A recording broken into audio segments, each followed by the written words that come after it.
4 words, nearly 140 years. The Ohio Supreme Court heard arguments this morning in a case that's rooted in the days of the horse and buggy. The heirs of a renowned philanthropist claim that the Cleveland Botanical Garden and the city are violating the spirit of their ancestors' donation more than a century ago. News 5's Jordan Vandenberg has more now on this battle over time and money.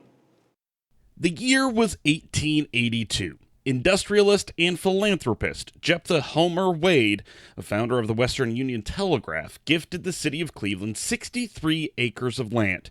In turn, the city named a park after him. The acreage would later have unimaginable value and became the city's cultural mecca. But who can access the park and when is at issue 139 years later. It is a charitable gift from a private donor.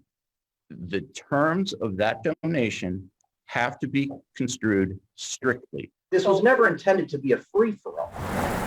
In 2003, the Botanical Gardens issued $20 million in improvement bonds that would be paid off by charging admission and parking. For Jephthah Wade's heirs, that sowed a violation of his deed to the city more than a century ago. In the 3-page deed, there are 2 key phrases. The first being, for the benefit of all people, and the second, to be open at all times to the public.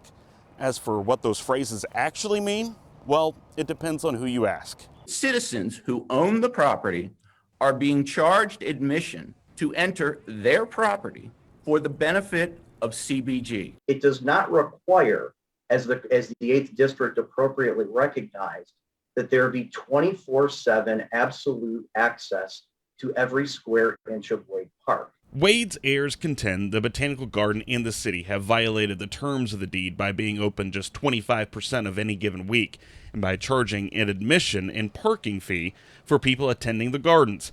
The trial and appellate courts have previously upheld the garden's operations. After the debt is paid, that money can go anywhere. And that's part of the problem. It is not a park purpose. It is a Cleveland Botanical Gardens purpose. Open to public use does not require the area to be open to everybody all of the time. And furthermore, that right of access is not absolute. An agreement reached during the days of horse and buggy is still relevant, even in the days of electric vehicles. As for what the Supreme Court justices will decide, well, it's just a matter of time. In Cleveland, Jordan Vandenberg, News 5.